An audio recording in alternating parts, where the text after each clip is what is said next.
In California, the LA City Council president resigned today following backlash over racist comments that she made. Now, she resigned as council president, but not from the city council. This audio was posted on Reddit.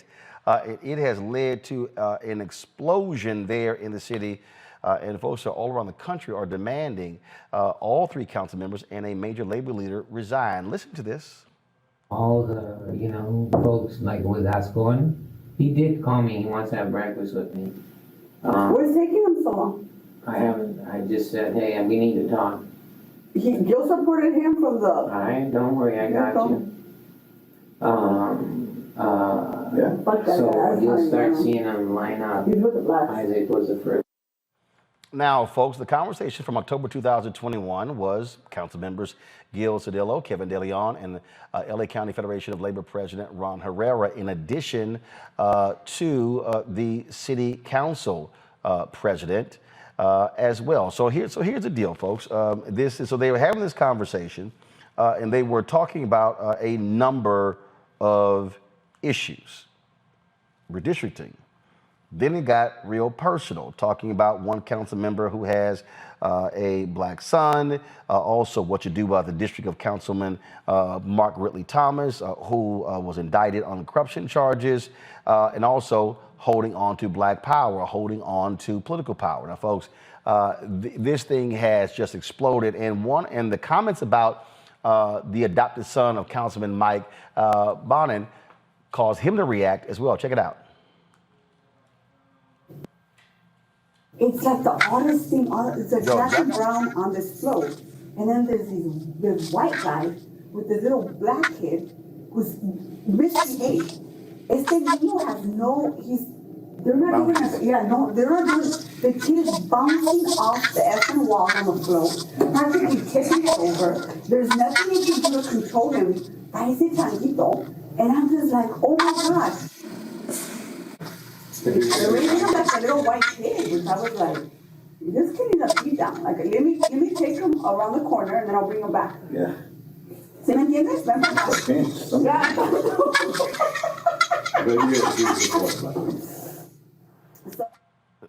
Now, folks, this is the Los Angeles Times, where it says Padilla, Bass, and Caruso called for Martinez, De León, and Cedillo to resign. But it's not just them. Different labor organizations, they are calling on President Ron Herrera of the LA County Federation of Labor to resign. My understanding is that the AFL-CIO is giving him until Thursday to do so, or he will be fired from this. And so that's what sources are telling me as well, folks. Again, when you look at the statements that are coming out, it is very clear that folks understand that this simply cannot happen. This is the statement that came out from Karen Bass, where she talked about LA moving in a new direction. Go to it, please. And then when she devoted her life to it, she specifically calls for them to step down. Now, initially, Gil Garcetti, his initial statement was this: we don't call for this. It was very bland. He did not call for them to resign. Rick Caruso did not call for them to resign. So a number of people have been dancing around this issue initially by saying, oh, the right thing must be done. We don't tolerate this form of racism. That was it. And they have been called out. Now they've switched past and now understand, look, that ain't good enough. And so it is increasing. And so I wouldn't be surprised if these three, I doubt very seriously they can last through the end of the week. But we'll see. Joining me right now is Erika Smith. She's a columnist with the Los Angeles Times and a culture critic. Also joining us is Jasmyne Cannick. Glad to have both of you. Jasmine, I want to start with you. I've been looking at your Twitter feed, looking at how you going after many of these Democrats, making it perfectly clear. Because I'm going to bring in the Ed Buck situation, because your deal, they were real quiet on Ed Buck until you and others kept hitting them saying, oh, y'all want to be quiet? And the dance around this in the last 24 hours has been real interesting. How initially, yeah, do the right thing. We condemn these comments, but short of calling for resignation. Martinez resigns as council president, but she's still on the city council. She has not stepped down. It's just your thoughts on how Democrats in California, in LA, Los Angeles, LA County, and the state are trying to do a cute little dance, but not challenging these three, saying y'all got to go? Right. So let's be clear. First of all, Democrats are always talking about meeting the moment. I'm waiting for them to meet this moment. I am a former special assistant to the previous LA Council Council president. I am an elected member to the LA County Democratic Party, so I am a delegate. So I have a really unique perspective in all of this, having worked at City Hall, but also being a part of the Democratic Party. And I find all of this very, very troubling because you have labor as well as our political leaders. And let's be clear, Roland, if a Black elected leader, or let's say even a Republican, had been caught making disparaging or racist remarks about any group of people, they would spare no time in calling for their resignation. And it's absolutely ludicrous to me that folks are tap dancing around this. They can't seem to quite find the right words to get out of their mouth. This is a you know what or get off the pot moment. This is not a I'm going to sit on the fence moment. You either stand by racist or you don't stand by racist. And for the Democratic Party, because these are all Democrats, for the Democratic Party to take their time, my party, I haven't seen the LA County Democratic Party say anything. The California Democratic Party did a thoughts and prayers like statement, but did not call for anyone to be to resign. That is absolutely ridiculous. Either folks are with us or they're not. And I will always be a proud member of the Black. Erika, again, yesterday, late yesterday, as Jasmine said, lots of thoughts and prayers were being offered. Then all of a sudden, this morning, it was more heat and more heat. And then you begin to have organizations weigh in. You begin to have the Nurses Association weigh in. I mean, we can start talking about all different people who started weighing in. And as that intensity increased, then all of a sudden it was, oh, I better read the tea leaves. Let me just jump on this resign train. Otherwise, I'm going to get criticism.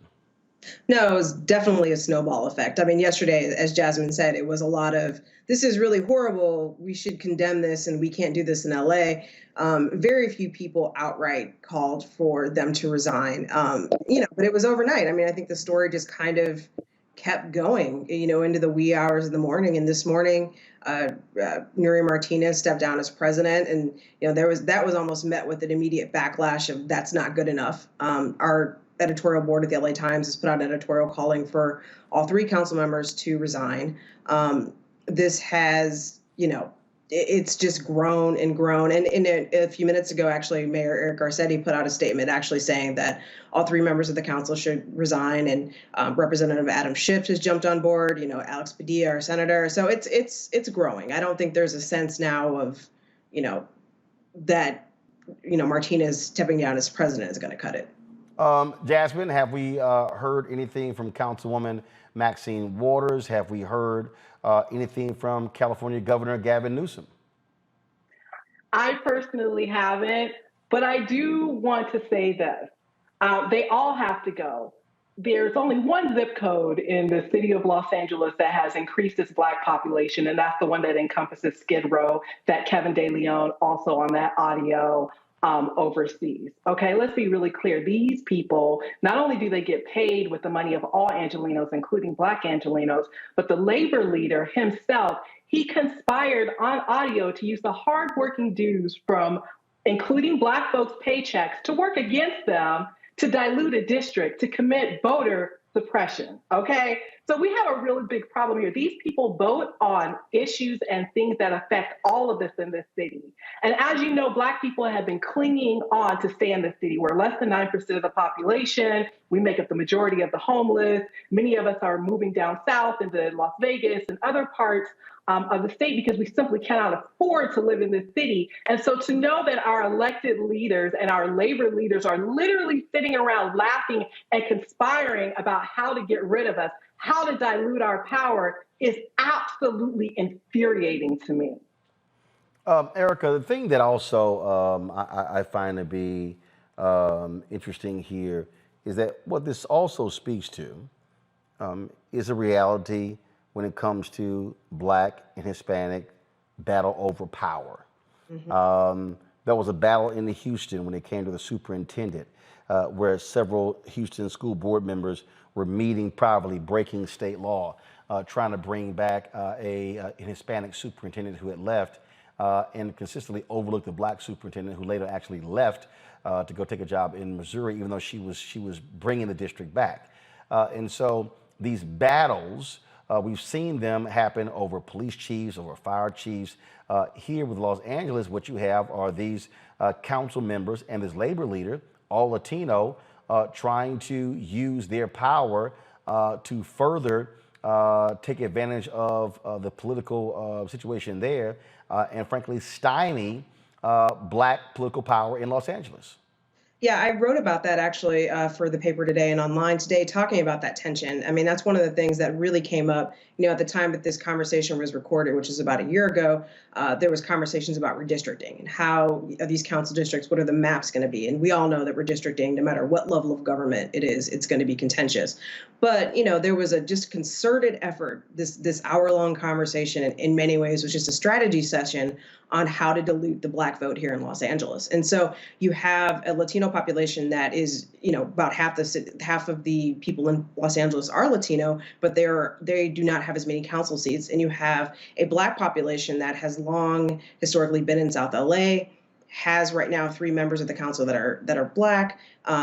Increasingly, a lot of those districts are all Latino. And so there is this tension, right, of who is going to maintain political power. But I think beyond that, it's a sense that came from this conversation that not just only did they want to have council seats, but the fact that black issues didn't matter, that our needs were going to be deprioritized in favor of Latinos and other immigrants. And I think that is the thing that was the most, in some ways, there were so many offensive things about that recording, but that was one of the more offensive, long-standing issues. And I think that that's something that is not going to be addressed by 3 council members stepping down and the labor leader stepping down. It has to be, if this is a core value of people in LA and how we're going to deal with groups of people and demographics and the needs of meeting the public, we have to really be more concerted about that. And what I heard on that tape was just not acceptable.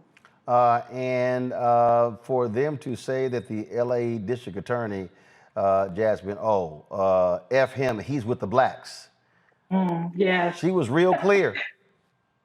Yeah, again, following what Erika said, everything on that audio is so infuriating. I remember I tweeted yesterday, I wondered whether or not DCFS had been called because Nuri was talking about wanting to beat a little black boy. I mean, if a black woman said that, DCFS would have been at her door within an hour, examining her kids and talking to them, right? So, there are a lot of, it's like I said, it's so infuriating because these are the people that make the ordinances, that set the policies. Interestingly enough, I was talking to someone today, reminding them that it was Nuri Martinez that sort of spearheaded the ordinance around not being able to protest at their houses, right? And something tells me there are going to be a lot of protests at these folks' houses if they do not resign. They have to go. They can't be paid with public money and share those feelings. But most importantly, I'm going to always bring it back home to the Democratic Party because a lot of black people vote for Democrats. All of these people are Democrats. And when you talk about labor and the Democratic Party, they go hand in hand. All of these people have been supported by the party. And they all support each other. And for the party to have nothing to say, for the party to not be pressuring them to step down is absolutely outrageous. And, I'm going to say this, I'm going to be really blunt and frank. If we, as Black people in Los Angeles, allow these people to retain our seats, we deserve everything we get moving forward. Absolutely, we do. Because folks will know that there are no real long-lasting consequences for insulting Black folks, and that it's basically open season on us. There is a reason why these districts have smaller and smaller numbers of Black people in them. It's because of people like Nuri and Gil and Kevin and Ron and the conspire. This is just something that was caught on audio. These conversations, these backroom deals happen all the time, and they have been happening for quite some time, which is why our numbers continue to go down in this city. And so we have to see some real change here. And this is going to be a real difficult conversation for a lot of people, but we're going to find out who are the hypocrites And like I said, if we as Black people stand by this, allow ourselves to be placated with her just stepping down from the presidency and letting some so-called Black leaders say, well, we met with them and we're going to sing Kumbaya and everything is okay right now because they've apologized, then absolutely we deserve everything we get moving forward in this city. Erika, final comment. Yeah, I think that everything that Jasmine said was correct, but I also think that we have to also look at this. Once these folks are gone, we can't also allow the same system to appoint new people. I mean, we need to really think about who's going to replace them and why, and who are they going to be representing. I think we need to give a little more thought to that, and I think it's going to be a long process. And I think that our upcoming mayor race is going to really have an impact. Whoever becomes mayor is going to have to step into quite a bit. All right, then. Erika, Jasmine, I surely appreciate it. Thanks a lot. Thank you. Thank you. Juliana, I want to start with you. Nuri Martinez, this is what she said. She called, in a moment of intense frustration and anger, let the situation get the best of me, and I hold myself accountable for these comments. Really? Really? You actually think in a moment of intense frustration and anger? Child, please. Exactly. Please. You know, I'm in LA these days, Roland, and we're driving back up from Palm Springs.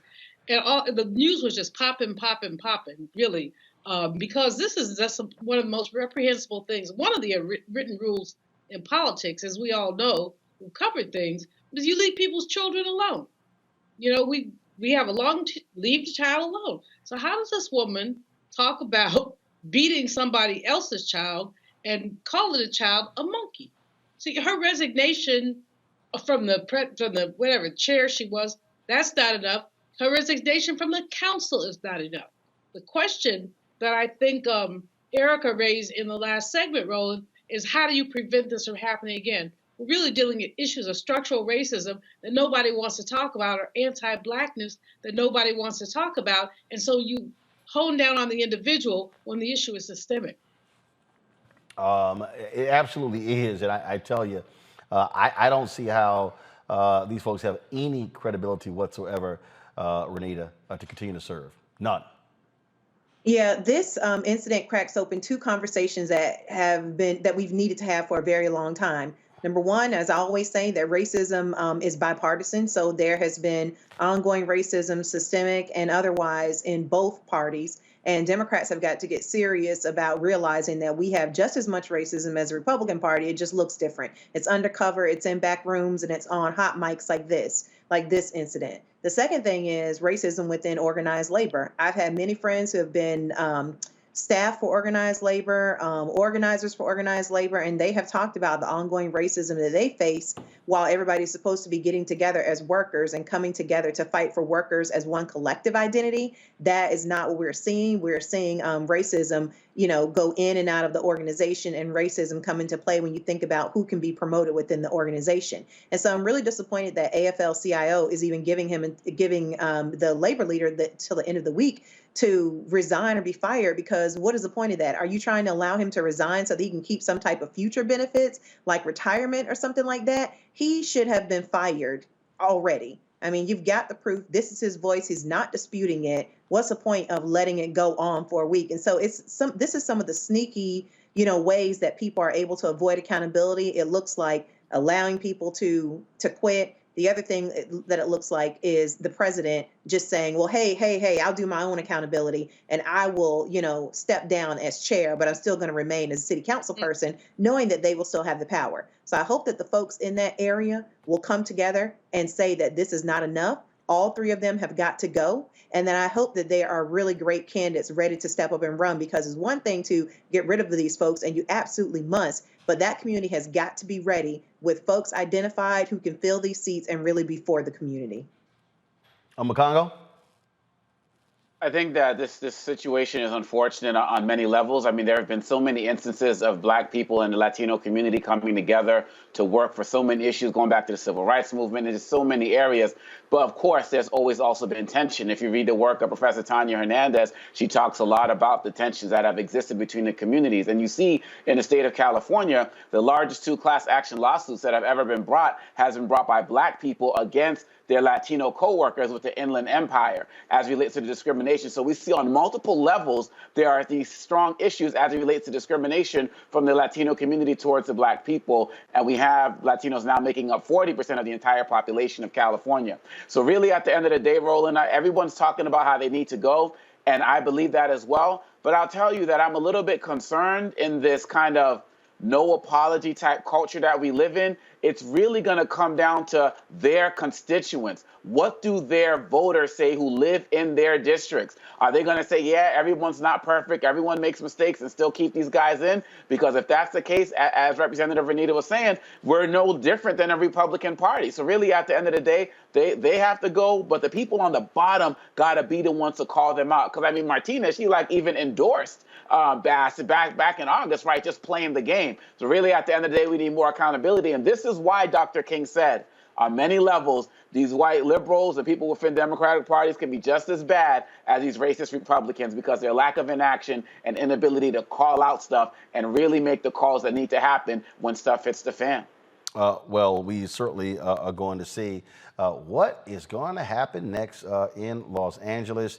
Again, I doubt very seriously that these folks can actually survive through the weekend as a result of these comments. I think the pressure is going to get ratcheted up, and so we'll certainly see what happens there. All right, folks, back to our Roland Martin Unfiltered video in just one moment. When we invest in ourselves, our glow, our vision, our vibe, we all shine. Together, we are Black beyond measure. Folks, Black Star Network is here. Hold no punches. I'm real revolutionary right now. Support this man, Black media. He makes sure that our stories are told.